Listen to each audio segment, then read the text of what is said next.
What's up, guys? Today I want to talk to you about the Milwaukee chainsaw lineup. I am not sure if I have every saw, but I have every saw that was commonly available at the time, okay?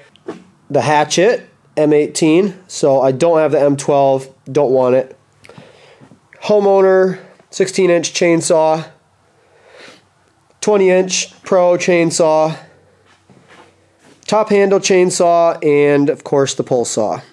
I want to give you guys a little background. Basically, I didn't really trust that these chainsaws were going to be any good, but I tried one out and I liked it so much, I bought a bunch more. I'm here to tell you guys all of the outcomes. How do they perform? What are the issues? This is a climber saw. It's designed to be used with one hand. Let me get a better shot so I can show this to you. This back handle is angled. So you look at this chainsaw, this thing goes towards you. What that allows is for you to grip this back here and use that as leverage, okay? Because, you know, we all know in a top handle chainsaw, you don't have the proper leverage that you want to be able to really crank that angle on that, because when you're in the wood, you want to try to pull up on this handle, but you're so close to that pivot point of where those dogs are. You see the dogs are there, your hand is here. So that's the first thing that you'll primarily notice. The second thing is that the center of gravity is far back on the saw. It feels very different from a regular motor saw, okay? The second thing, vitally important fact, this is a 14-inch bar, but you're getting almost the same cut length as a steel MS201. I don't have it here with me. You have to take me at my word, okay? It's literally so close to being the same. So 16 inch is actually 14 inch on a Milwaukee. It's giving you the same cut length as a 201. It's got the little loop on here for chainsaw lanyard, okay? It's got its own scrunch, okay? These get lost. I'll just let you know right now, I've had multiple ones of these go missing, and I had one go missing off the hatchet. I had one go missing off one of these chainsaws. I ended up buying like 4 of them from Milwaukee, and I had to argue with Milwaukee about trying to get it shipped out for no shipping, because the problem was these little things are so cheap, and then they make you pay shipping on it on top of that, and it ends up being this exorbitant price. The best way to get one is to tell them you lost it and request a new one for free, and they'll give you one. See this little piece right here that's moving? Let's see. Yeah, you can see that. So this right here is supposed to be out. In fact, I'll try to correct it for you right now.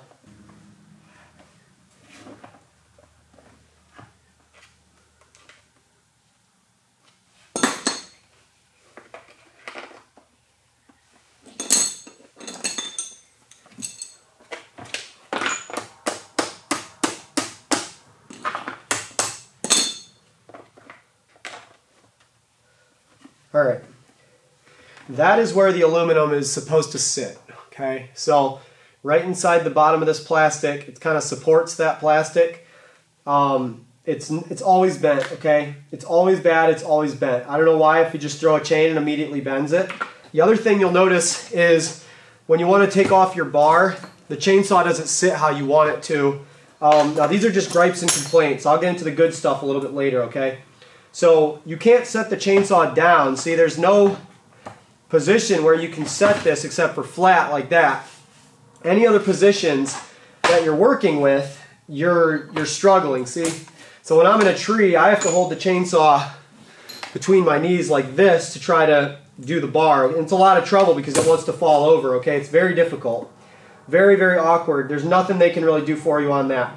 The other thing is that this inside of this chain brake housing is always covered in really yucky, like oily chips. You know, the steel doesn't tend to stockpile a lot of yucky oil and stuff in here, but when you get into these Milwaukees, you are going to get oil on you if that chain bar gets thrown. I'll show you one more thing that's really important.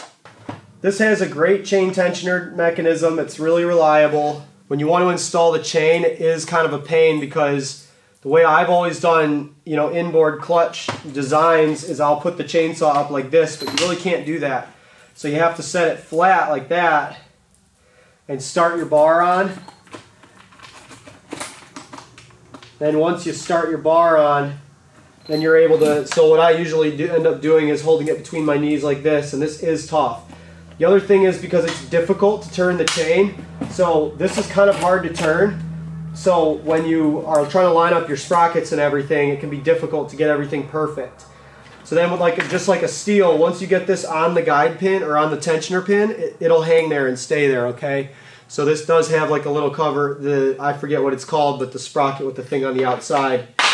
And then it only has the one bolt, which does affect you, by the way, because this plate likes to pop out.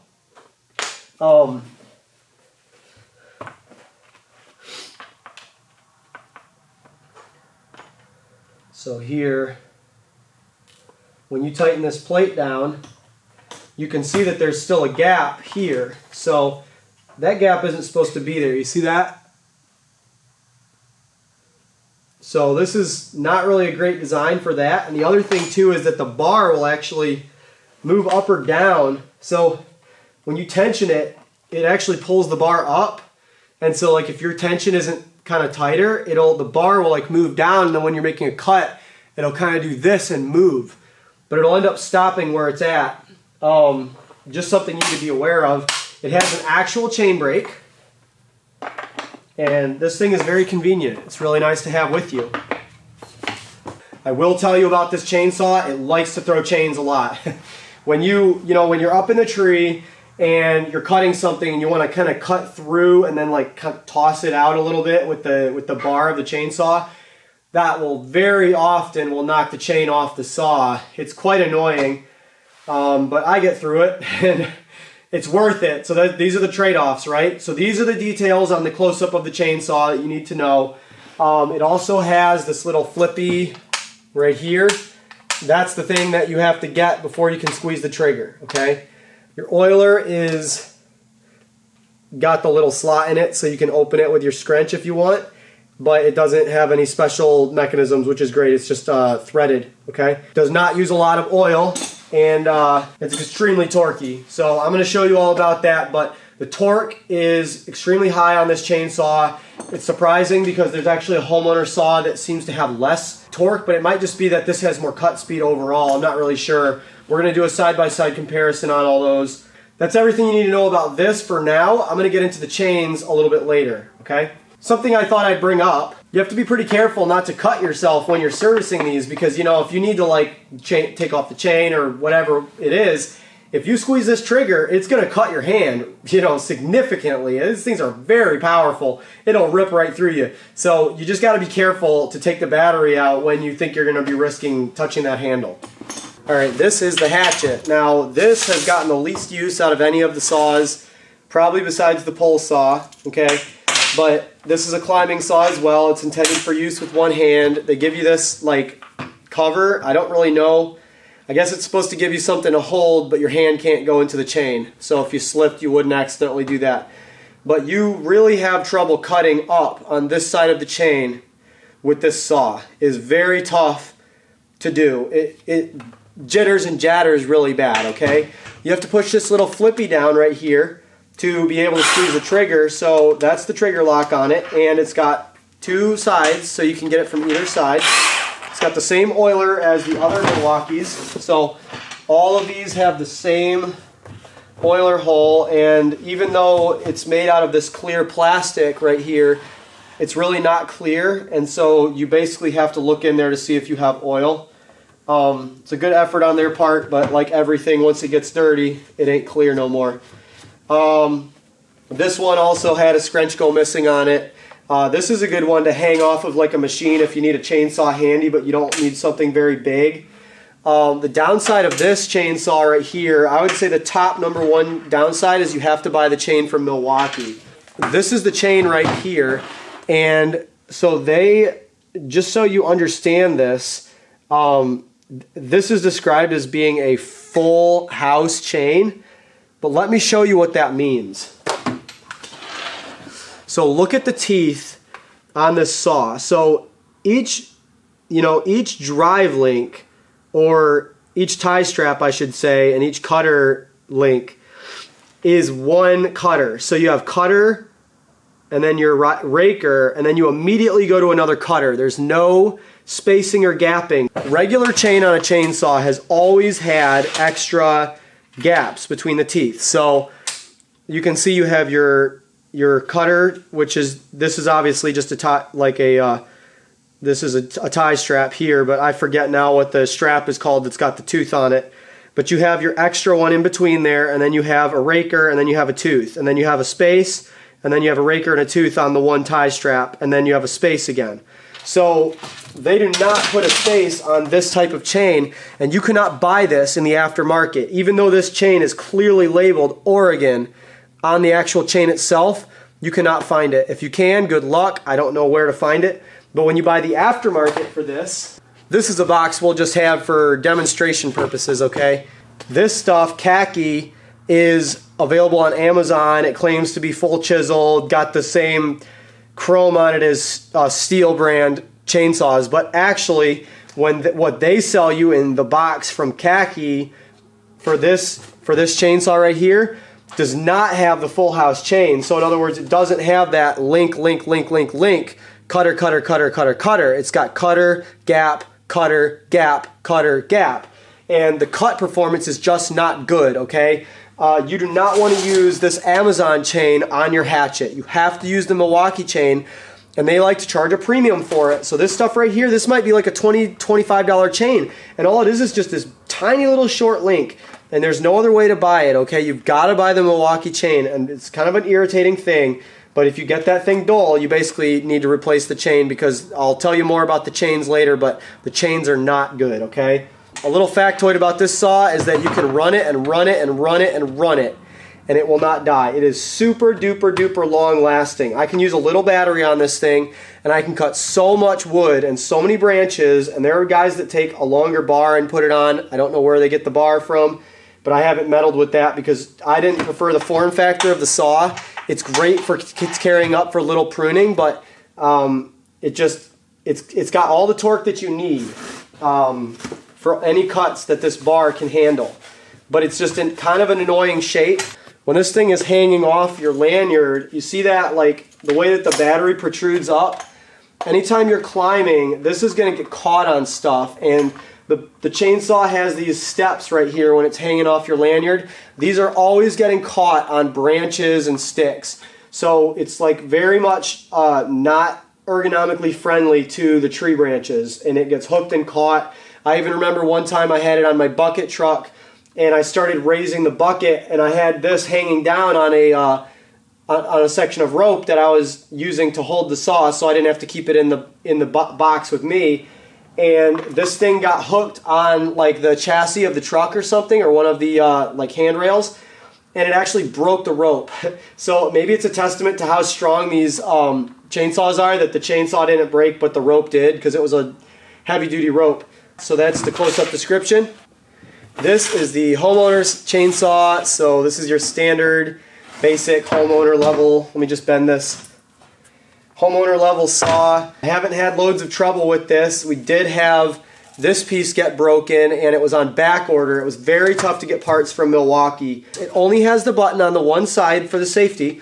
So if you're running it with your left hand, you've got to hit that with your thumb, okay? So that's the only thing. Well, I guess either way, you've got to flip your thumb over to the wrong side versus your right hand where it falls naturally in the correct position, okay? It's got a real chain brake on it. It's got the same oiler, like I said. All these have the same oil add location there.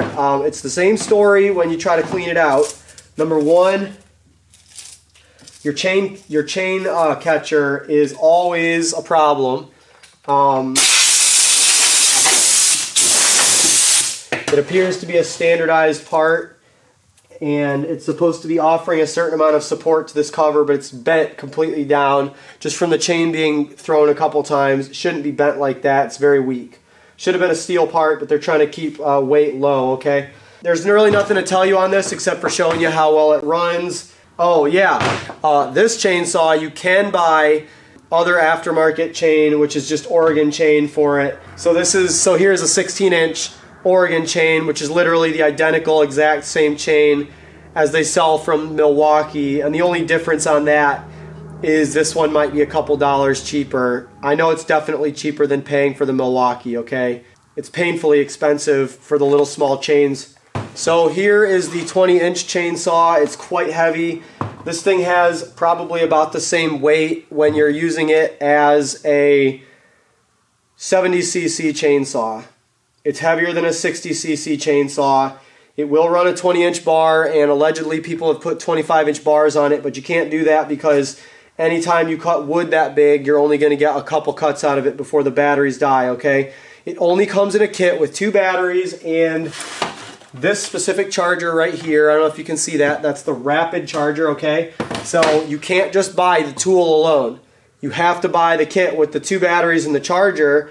The features this saw has, it does have a button for turning up your power, and you know, normally when you start using it, it goes on the low power setting, and that will make the battery last a bit longer. It's still extremely torquey, but when you're cutting off a stump or something, you usually hit that and get that extra power that you need to cut through, okay? This is a very powerful chainsaw. You are going to see how good this is by comparison to the smaller saws.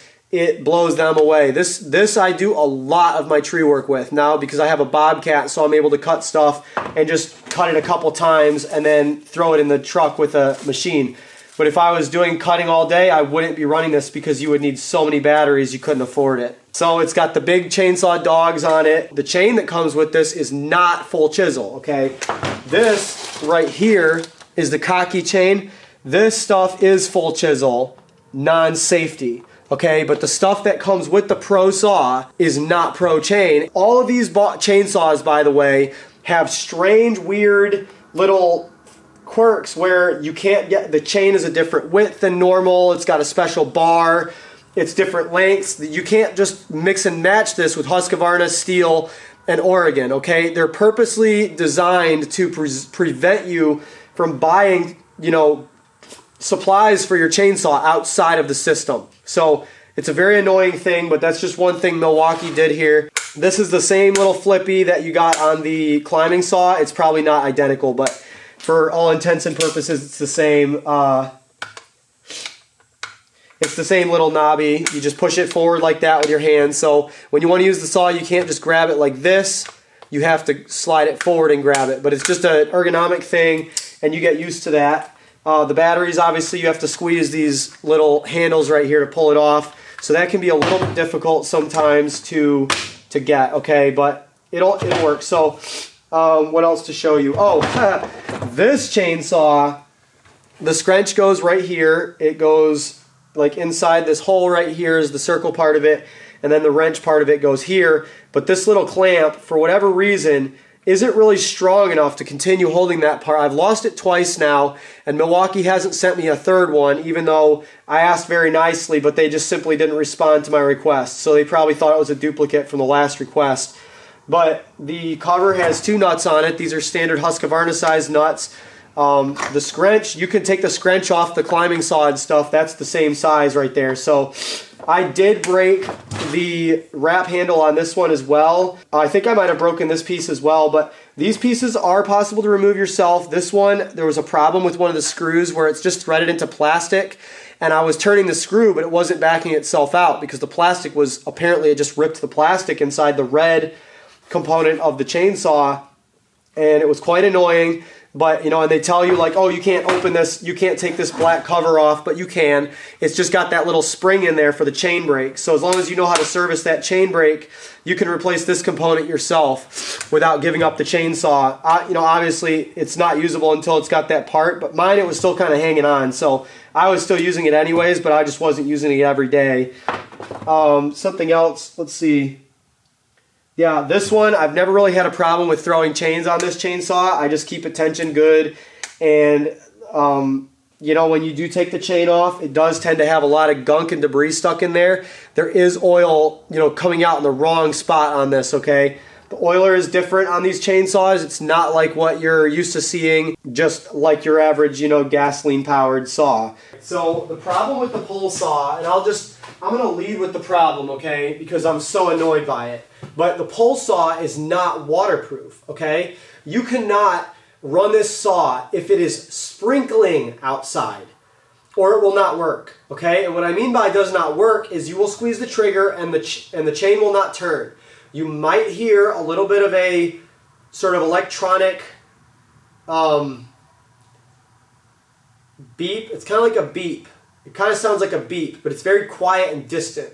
It's like it's attempting to do something electronically, but it won't do it. And the thing is that you can put this chainsaw under a fan and you can dry it out and then it will work again, but only sometimes. I had it happen 3 times with this original, and I sent it into Milwaukee because the 3rd time, no matter what I did, no matter how long I kept it under a fan, the chainsaw simply would not go back to being able to work. So I concentrated the fan in this area here. When you go on the Milwaukee page, it says what's wrong with it, and then it gives you options. And one of the options that they put there was that the trigger doesn't work. So I assumed that that had something to do with the trigger. Something in here maybe isn't working. So I always concentrated the fan on this area here. Now this one has been wet 2 times, but it was not wet like I left it outside and it rained all night. It was wet like we were on a job working and it started to sprinkle. And then I ran it to the truck as fast as I could and put it somewhere dry, and then it stopped working. Okay, this is a huge problem. Tree service industry wants, and you guys know this if you're into chainsaws and trees, is you need to be able to cut with something no matter what the weather is outside. And you know, the thing is, there's no good gas-powered pole saw either. I've had loads of problems with gas-powered pole saws. You know, you got to be very gentle with them. They're just a tough deal. But having a tool that's not waterproof, that's a black mark on the record. And by the way, the hatchet as well is not waterproof totally. Okay, so what happens is if you leave the hatchet outside in real rainy weather, it will like lose power and get to where when you squeeze the trigger, it'll go like it's trying to turn the chain, and then it'll stop and it'll be like, real quiet, just like the pole saw, but a tiny bit louder. But if you put that thing under a fan or something, blow it, let it dry, it will work perfectly afterwards. The pole saw is the one that just kind of gives up the ghost as soon as, I guess, it gets in a bad mood on a rainy day. Going over to the actual functionality of this tool, let me just show you. So first of all, the great thing about this is it's got this huge heavy-duty collar for loosening. Now, when you want to extend a pole saw, a lot of the times those mechanisms, for some reason, they just don't feel like they really work. Okay, the Husqvarna, I never really felt like it really worked well enough. So what my guys would do is they would crank that thing down and they would break the collar. So this is a similar design, but it's longer and bigger. Husqvarna uses a little small one like that. So this thing is nice and sturdy. It's very good. You can tighten it great and it won't move at all. Okay, it's a very good design. It's also not a round pipe. This is a really smart structural design. They actually kind of use like a square, like a rounded square. And this is quite strong. Okay, this is much stronger than the straight round. You do only have the one nut, but you have your regular chain tensioner there, and you know, I've never had problems with this not oiling. Even though the working end of a pole saw, you would think that it wouldn't oil as well just because of all the dirt that gets in there, but it actually seems to oil fine and always cuts the way I need it to. This thing kind of has a spring to it, so it feels like almost it's got an extension spring in there that kind of pushes it out when you want to open it, and then you know, you have to compress that spring some when you push it. But I like this tool. It's really been great and everything. It doesn't use a ton of oil, but obviously you need to check your oil. One of the things I do like about it is when you set it upright as if you're putting a battery in it, you can also oil it, because I know on the steel, for example, you have to lay it on its side to oil it. So that's one thing I've always kind of been irritated by, is that you had to flip the saw from putting gas versus putting oil. So over here at this end, you have, let's see here. So obviously you have your battery there, and your trigger is the same design as the other Pro saws. You have to flip this doobly-doo forwards and then squeeze it, and it's very responsive and powerful. It definitely has a clutch in it, so it doesn't just engage. Well, it'll engage and run, but because you started in the cut, it's not turning the chain, and you can hear it making this kind of noise. So you don't want to do that, but it does have a clutch, and you can make a lot of cuts. So even despite the power and everything, because it just cuts right through, I would describe this as a very good follow-through pole saw. So some of those cuts where you just want to cut something, you don't want to pre-cut.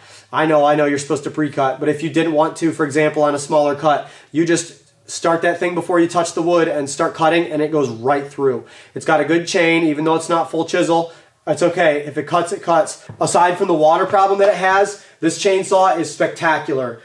But we got to solve that water problem, because it's just, it's a huge black mark on the business, on Milwaukee, that you guys can't. I understand water and all, it's an electric tool. I've got drills and stuff from Milwaukee that have gotten wet, never a problem. Washed them down with acetone, with brake cleaner. So I know it's possible, okay? Just because it's a pole saw doesn't mean it's not possible to make this thing waterproof. There's been a mistake made, or somebody just was like, hey, this has to be done this way because it's easier. And that's not really a good answer. You know, you got to engineer a solution for this, because anybody like me is using this stuff outside. And outside, it gets rainy sometimes, it gets snowy sometimes, okay? So moving on. Now is the time where we are going to make some cuts, and then I'm going to talk about the chain, okay? So let's watch some cutting.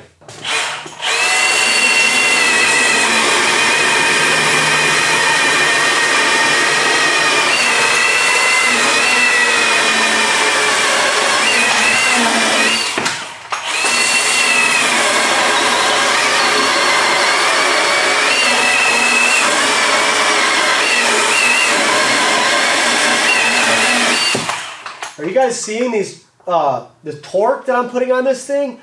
This is a super, super torquey tool, and now we've gotten to the part where I'm telling you why I have these chainsaws, okay? Here we go, get ready for speed.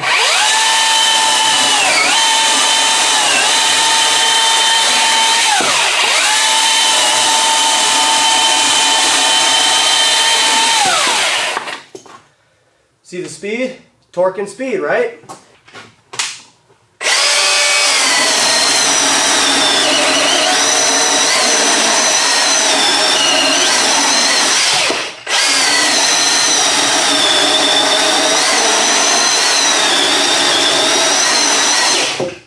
So this chainsaw feels a little weaker to me. To be honest, it feels the same power as the hatchet. But this thing is all about battery conservation. Homeowners, right? It's good for my workers too.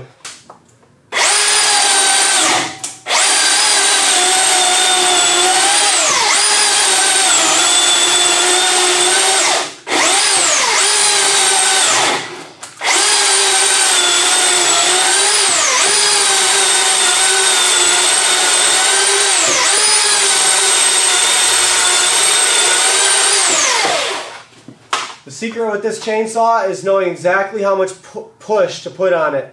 It's got that bigger chain, and I've also got an even bigger chain on it than what it comes with, okay? But it's got that full chisel on it. So this is not the, you know, Milwaukee chain.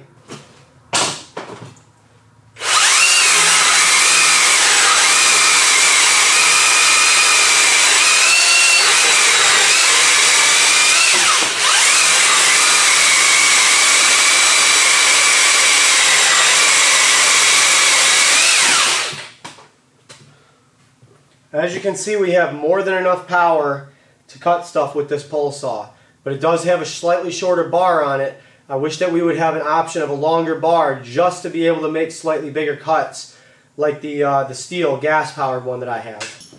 Alright, so here we'll just do the top handle, the homeowner, and then the 20-inch. And I'm going to show you why this chainsaw is good for removals. Look how much power this thing has. Hold on.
Okay, so this is a good representation of what this chainsaw does when you try to cut something bigger with it.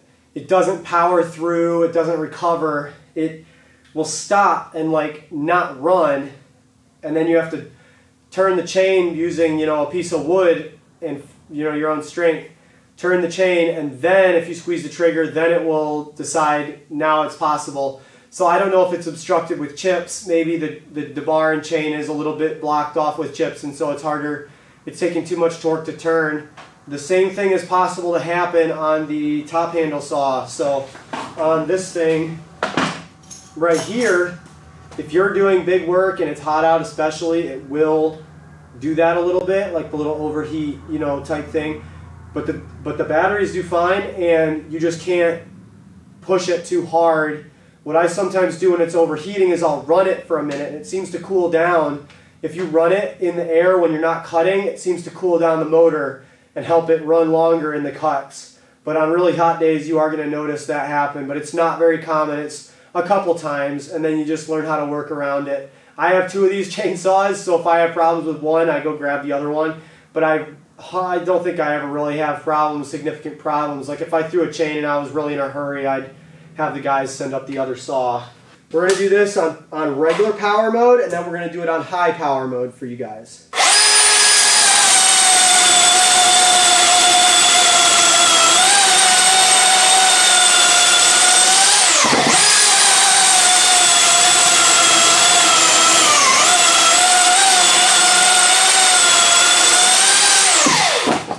Another thing, you got to know exactly how much force to put on these. You want to put force, but you don't want to put overly much. All right, let's go high power.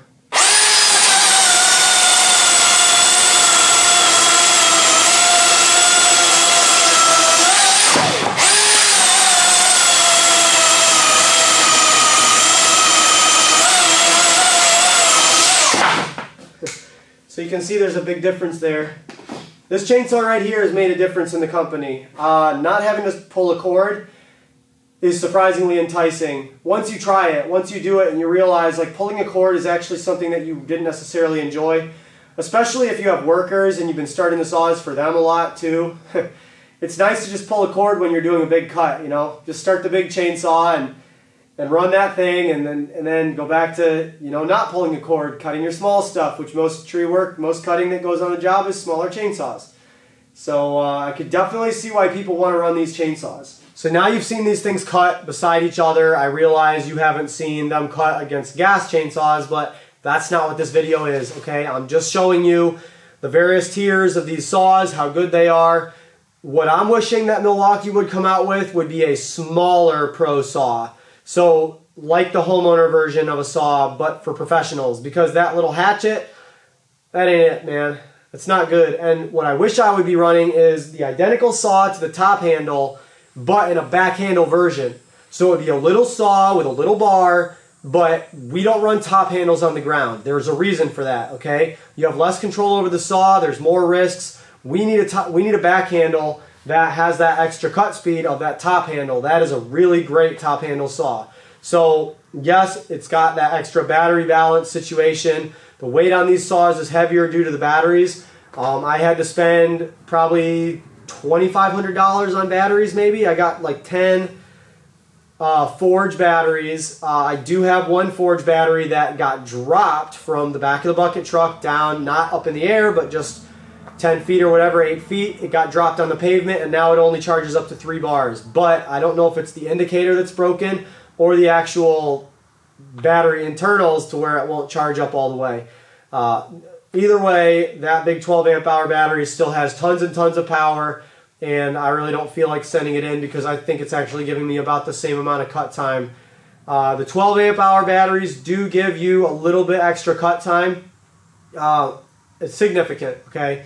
When I go to do a removal, I always try to make sure the 12 amp hour battery is in my climbing saw. But when we're like the homeowner saw, the hatchet, those saws, or the pole saw even, there's no need for a bigger battery. The 8 amp hour battery is everything that you need.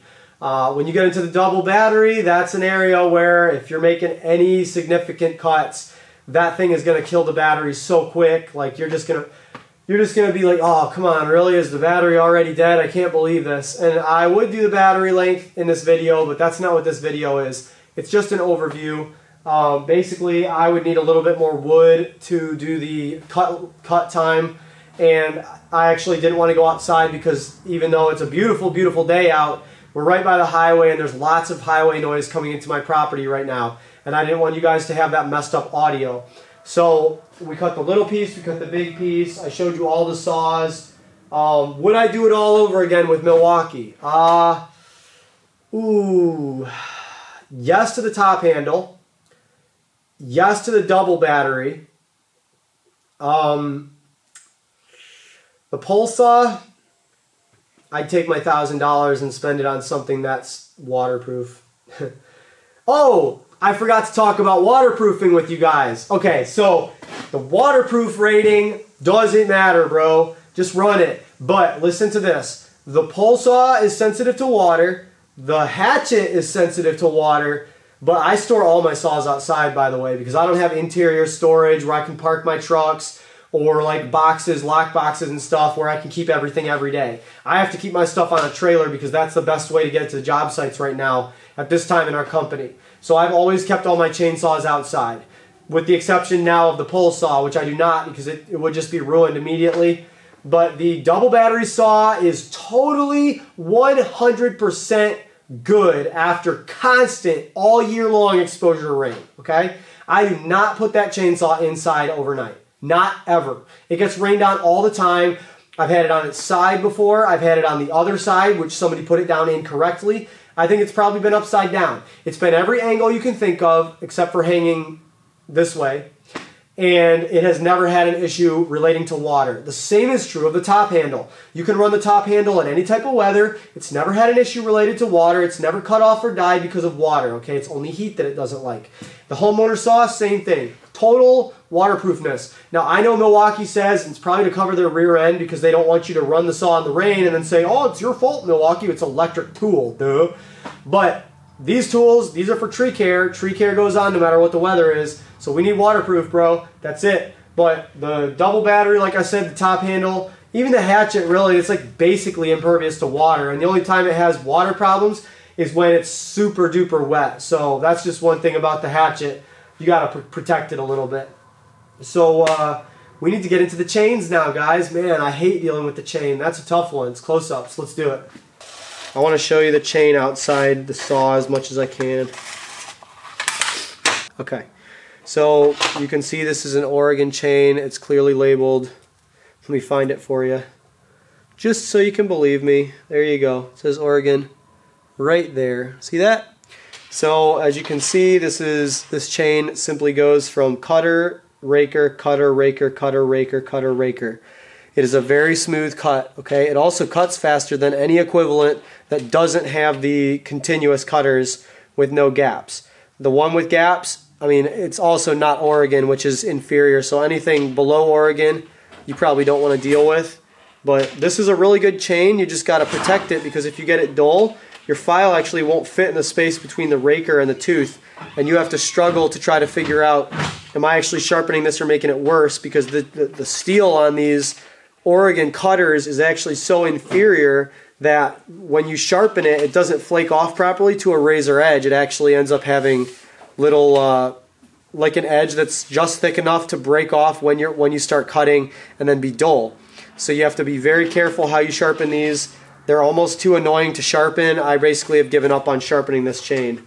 And I'm very good at sharpening chain. This is the homeowner chain, okay? Okay, this is the exact chain that Milwaukee is selling you. So when Milwaukee sells you a chain, this is what they're selling you.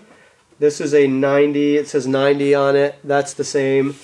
It is not a chisel chain, or I'm sorry. Yeah, this is a regular chipper chain. So just like the hatchet chain, this one is a rounded cutter at the corner. Let's see, I'm really focused. I can't really tell if we're focused. I'm sorry, guys, but it's got a rounded cutter at the corner. It's not a straight point, and it also has the safety link. So when you spread this, you see how it's got that extra raker right there. So that is a safety chain, and it doesn't cut super fast, but it does cut fast enough when it's sharp. So it does the job. It just doesn't have that chrome like you want, like the X-Cut, for example, chain from Husqvarna, or the steel chain with the extra chrome on top are always going to be stronger than the type of stuff that you're getting from these people here. So we're just going to ignore the chain that comes with the chainsaw. So this is an Oregon full chisel option for the 20-inch saw. So this is available. I bought this online. You just find out it's a 325 chain, 78 drive link, 20-inch bar, 50 thousandths, and that'll be the spec that you need to get this. So this is an Oregon chain, so it's going to be a little bit not as good as, your steel or whatever, but it is a good chain. So that is going to be much better than the Cocky chain. So here is the Cocky chain right here, and you probably can't even tell the difference, but the thing that I really noticed the most on this is the fact that these cutters seem to be quite wide. They're actually, I think it's cutting more wood, and I think for that reason that's actually slowing the saw down. The original stock chain, like I said, is a safety chain, but you got your regular skip here. It's a non-safety, as you can see, right? So that's okay. I keep that. I still have it. I paid for it, so as long as it's not total junk, I'm going to end up using it. Like I said before, the top handle that I buy is from Husqvarna. This might not be X-cut chain, but I can tell you that I've done the close-up comparison between this and Oregon, and this is not the same as the Oregon chain. This has a different cutter geometry on it that I consider to be somewhat superior. It does still have the safety link. You cannot escape the safety link, unfortunately, but it still cuts really great the way it is. The only thing is, when you try to sharpen this chain, once again, you run into a problem where it's almost not worth the time invested to try to sharpen it, because you've got to grind, you've got to file off like half the cutter sometimes to get it sharp again. And I'm not a big fan of struggling on sharpening chains when I know steel makes perfectly good chain, Husqvarna makes perfectly good chain. At this point now, I've reached where, we don't dull the chains as much on the electric saws. I will tell you, because the cut speed is so much lower on a electric, you actually catch on a lot faster that you're cutting into something you're not supposed to. The downside, of course, is the battery life. So I know we're going back to generalities here, but the battery life is a significant issue. So what we have in our truck is we basically purchased an inverter on Amazon that was a pure sine wave inverter. It's supposed to be able to power sensitive electronics. I don't actually know if you need a pure sine wave, but I got one with loads of wattage because I didn't know exactly what I needed. I created a battery cable hookup. Actually, I'm going to show you that setup. Okay, so in my truck I have my supercharger, which is the fastest charger you can buy from Milwaukee. It'll charge the big battery in like 1 hour. And I have my BLTTT 2000 watt pure sine wave inverter. I wired this together to where it has a red plug. I know this is a lot of trouble. If you had just one truck, you'd just mount it to the side and then it wouldn't be so much trouble. But these are battery disconnects. You can buy these on Amazon. There's different brands, but some truck equipment places have these for sale. But they come with these little crimp aluminum things that go inside there. Once you attach the wire to it, you have to insert them in there. They're quite hard to crimp, so I use a special tool. So I have this plug. There's a matching plug. So I have it hooked up to my battery where all I have to do is plug it into this right here. I've got that on other trucks too. And whenever we want to charge these, we hook it up to that. The only thing is that inverter will kill the truck if you have it plugged in all day, okay? Especially if you have like a compromised battery or something. But I recommend that supercharger, but just so you guys know, it's not that much faster than the rapid charger that comes with the 20-inch chainsaw. So, if you've got the rapid charger already with that, you can be satisfied with that.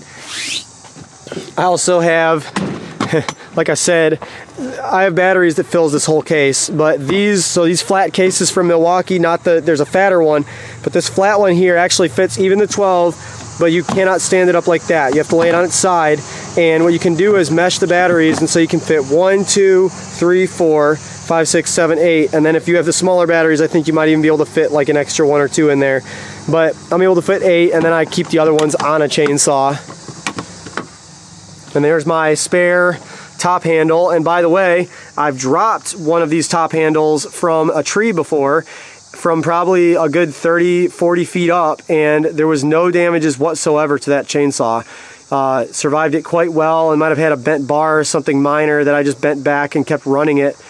Oh yeah, and you know, because I had to, you know, buy Milwaukee stuff, then I ended up heading with these Milwaukee boxes, which by the way have been really great for me, but they're kind of bulky. So there you go. I think I've basically covered everything that I wanted to share with you guys today about these chainsaws.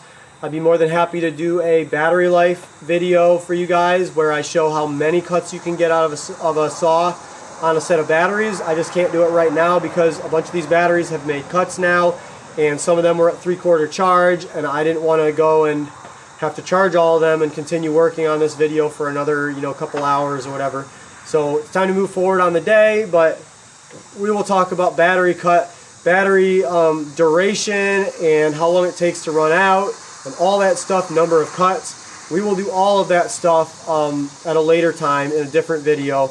So I hope this helps you guys in your decision. If you are interested in Milwaukee, I definitely recommend them, but just remember the things that I warned you about as far as the water, and you know, obviously you've got to spend some money on batteries. Once you have the batteries, you can buy a replacement chainsaw for nothing except for the 20-inch, but for some reason you're not allowed to buy the saw by itself, which is crazy.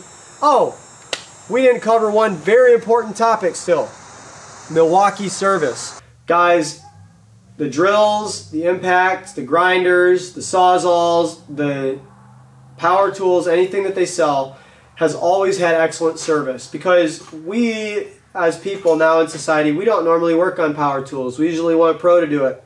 And it's basically better because if you mess something up, you know, you don't want to have to go pay for some more parts, right?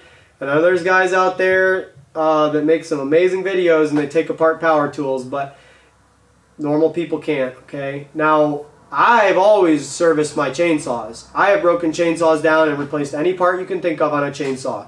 All the way down to crank, you know, seals and piston, head, I mean, carburetor, anything you could think of. The fuel tank, which is actually like half the chainsaw. So, bunch of stuff I've replaced on chainsaws over the years. And when you call a steel dealership, you say, "Hi, I'd like a this and such part for this chainsaw," and if they need it, you give them the serial number. And then they say, "I got it," and then they tell you how much the part is and they order it. And if you're dealing with a decent steel dealer, you'll have it within a week, and sometimes you'll have it within a day or two, okay? Husqvarna, you guys have your own thing going on. You know, I haven't had good luck with Husqvarna parts. Milwaukee parts is a different story entirely, okay? When you want a Milwaukee part, you can go on the Milwaukee website to the tool that you purchased, okay? And you can select literature or something like that.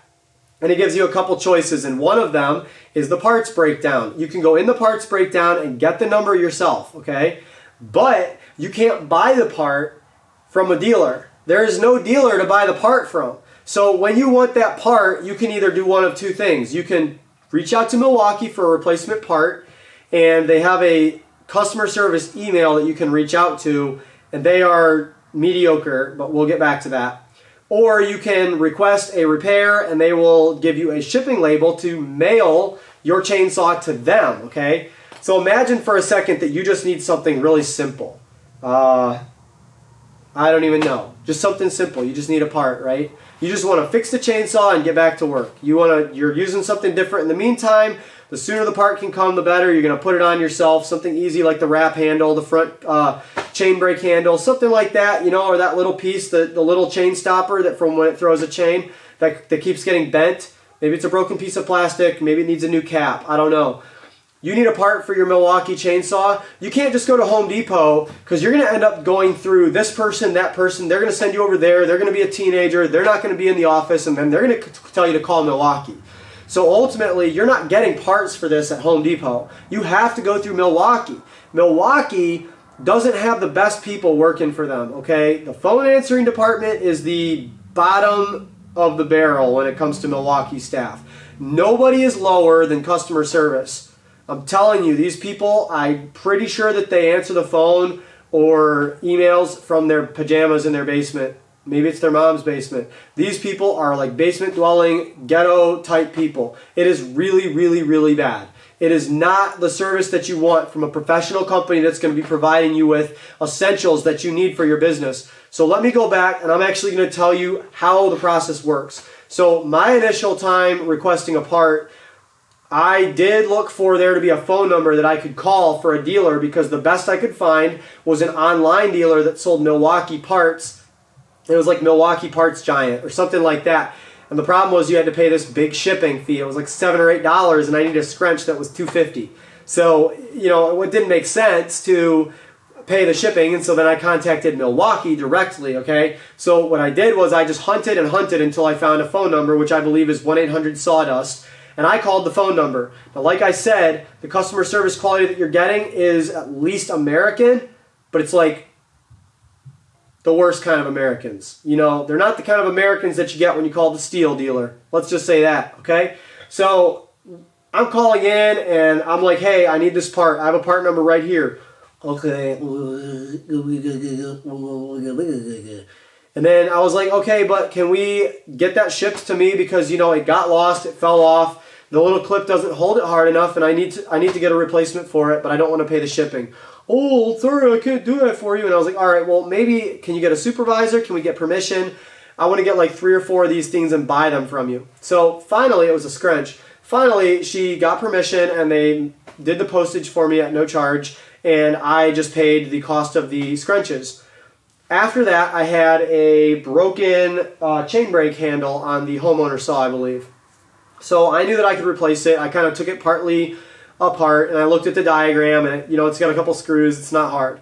So I was like, all right, I can just order this part, right? Well, I contacted them, and I requested this part, and instead of the part that I needed, by the way, the approval process takes a long time. Let's go back to that. So I needed this part. I already had the part number I needed. I was ready to order. I knew the model number that it was for, and I think I might have had an email from a previous staff member, and it basically said like generic thing like customer service at Milwaukee, something like that. Whatever it was, it's on their website, and it's public. It's open to people being able to do warranty helps and stuff like that. So once you tell them that you need something, you'll get an email back that says, we've received your request, and someone will be in touch with you shortly. It's just a automated email. Nobody has actually looked at it or seen it. It's totally automated, okay? But it goes into their inbox, and then someone will get that in their inbox. It usually takes 1 to 2 days. Once they get that in their inbox, then they will respond to it basically immediately, and they will say, oh, I've received your order, and we have this. Now, I don't know how they know who you are, because they don't have receipts from me. I'm just some random guy emailing Milwaukee that, hey, I need a part. So, to be honest with you, there's a good possibility that they actually know I bought all these chainsaws because of all the tracking that happens in retailers now. Because I bought them all at Home Depot, except for I might have bought one at Farm and Fleet. So anyway, there's probably tracking through my card that I used to purchase it, and that might be considered legal now to track people's purchases for the purpose of warranty and things like that. Whatever it is, they've never asked me to provide proof of purchase, which is cool.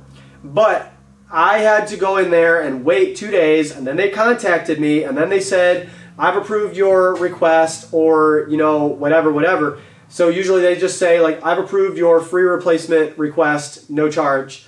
And then it tells you, like, a shipping label will come to you soon. And then after a period of time, I think they send you a shipping label, or I think they send you a tracking number, but I don't really recall because I don't care that much, but I'm pretty sure you get a tracking number. Either way, they tell you, like, your thing is on the way, and you just have to sit tight and wait for it, and it could take a week. I've had a part that was a back order part. It was a wrap handle for the homeowner saw. That part, I bet you I probably waited at least a month for that part. I couldn't use the saw during that time. It was very irritating. I was not happy.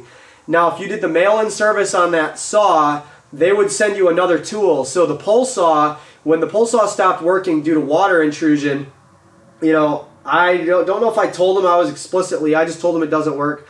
They actually end up sending me a new pole saw in the box. So that was kind of interesting because they had a back order part and they sent me a new saw. So they really do care about getting you taken care of. But even at their most expedited, it's 7 days. That's the thing. So, like, you know, you could send the whole chainsaw, but you got to go to the post office, you got to deliver, you got to print it, you got to put tape around the box, you got to have a box, you got to go to the place and drop it off. It's just a bunch of time and energy and work going into this thing just to try to do one simple task. It'd be much easier to just have the part, just reach out and just have the part, you know, whatever. But anyway, moving on. So when I had a wrong part sent to me one time, the girl that dealt with my case was very rude. She was very unprofessional. I didn't like dealing with her. She sent me a message back and said, we sent you the exact part that you gave me the part number for, this part number right here. And then I said, no, you didn't, and I filed a complaint with Milwaukee. And then after that, she sends a picture of some like order spreadsheet thing that was just like a cutout from the spreadsheet thing that just said like what she did on her end, which was that she put the number, punched it in, and then it went to the system. So the thing is, so basically she's saying I did my job right, but instead of admitting that there's a possibility that Milwaukee did something wrong, or the shipping department or the warehouse or fulfillment or somebody did something wrong, she just argued the point and said, we sent you the right part. There's nothing more I can do for you. You have to call tech support. And I was super irritated, so I filed a complaint with Milwaukee. And yeah, so then after I filed the complaint, I got a message from somebody higher up, obviously, because they knew what they were talking about. And all they did was look at it real quick. I don't think I ever called in tech support because I'm not going to do that. They got business hours and stuff. It's very inconvenient. It's much better to email. You don't have to stop work early to send an email during business hours. So anyway, then they said, oh, we're very sorry. There must have been some sort of mistake in the stocking area. We are going to send you this part number again. If it ends up being wrong, please let us know and we'll expedite a solution for you. So I ended up getting the correct part at that time, but like I said, it took me a long time to get it because there was this whole back and forth. They sent me some kind of like little miniature tiny component that's like internal, that's got like a little screw hole. It was definitely not the part, the wrap handle that I needed. So it was a frustrating and irritating experience. The delay is too long, and then if you need to actually work on the tool, you're in for a tough time because some of these things are not put together the same as the gas-powered machines. They are definitely different. The screws are much smaller. The plastic strips out. I know I mentioned that earlier. That pretty much sums up the experience with Milwaukee service. Despite the problems with Milwaukee service, I would describe my position with them as I'm optimistic. I think that Milwaukee is a company that knows how to fulfill people's needs, and I think they're going to look at the tree service industry and they're going to say, let's make it good enough for these professionals to use. Maybe they can make these chainsaws a little bit more streamlined. The battery design, it's not a rounded battery design. All electric chainsaws have a rounded battery design. Milwaukee stays with their standard normal. They could create a weird looking battery. I don't think they're going to do that because why? We always fantasize about a car like a Iron Man suit that's Milwaukee. I mean, just anything you can think of. So it's like, all right, just make it look like a Milwaukee. There's no need to make it look like anything else. They look pretty cool, to be honest. They look really neat. You just got to get past these little quirks. The important thing for me with the electric is that I don't have to pull the cords anymore. There's no ability to burn yourself on the muffler. I feel like maintenance is less. If you take care of them, maintenance is probably a little bit less. The gas-powered saws from Steel are really great. I had a bad experience with Husqvarna, but Husqvarnas are a joy to run when they're working, but I'll tell you what, nothing is more a joy to run than a saw that you can pick up and run and put back down, and it's not burning gas when you walk away. Because sometimes you leave a chainsaw running and it's like sitting there running, and when you come back to it and you try to rev the throttle or something, it's all like choked up and it's like, oh, and it tries to die on you. When you're dealing with electrics, when you set it down, nothing is happening to it. It's just sitting there. So you're not utilizing any energy, which is like anytime you're around the chipper, at the base of the tree, anything critical task, when you put a guy on an electric tool, he's going to squeeze the trigger and it's just going to work.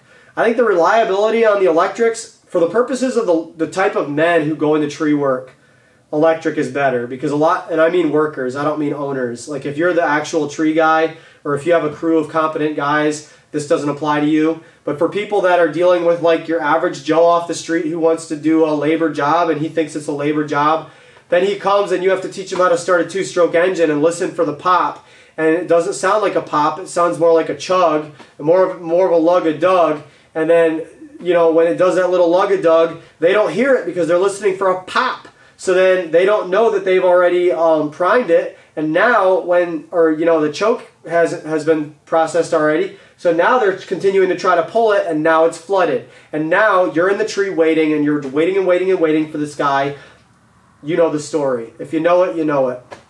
I love the torque. The torque is out of this world good. It is so good on these chainsaws, it makes me want to stay with electric. Even if I end up having to go look at other brands and check them out later on, I am supremely happy. Even though, like, really I've had some annoyances with the form factor on these, the thing is that usability is quite good. The electric usability is higher than gasoline usability.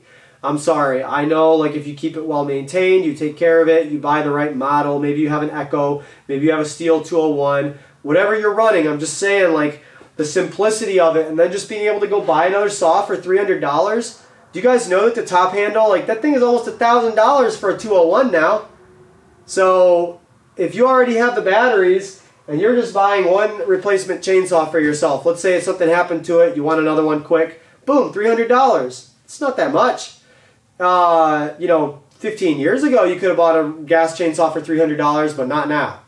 Those days have gone away. So I think in a way, like, they're providing us with something that's badly needed. So I appreciate it. I really do. I like these things. I like using them. They're my preferred tools when I do tree jobs. I always reach for the electric and I never reach for the gas. That's one thing about me. And my workers like to run the gas powered sometimes. An added bonus of these tools is you have to have the bigger batteries. So once you have the bigger batteries, if you have, like, let's say you have like a little repair kit that you keep on the truck with you for, like, fixing fences or putting screws and stuff like that, you have batteries with you, so you don't have to keep one of your precious shop batteries in the truck. You can just keep your chainsaw batteries there and then use that to power your drill or your bit driver or whatever you have. And on the flip side of that, inside the shop, if you ever need some extra power on your impact or any of your other tools, you can take your big batteries from the chainsaws, and it gives, like, probably double the power on any one of your regular hand tools. So for that reason, I think they're a very preferred setup. It's convenient to be able to cross over from that battery system and not have to, like, struggle to power your devices. You do have to pay the initial buy-in on the batteries. Can't save you from that. But yeah, overall, I say try them out, guys. Try one and use it for a while before you get another one. But I think I covered basically everything you need to know except for how many cuts you can make. We're going to do that in another video. Thanks for watching this video, guys. Have a great day.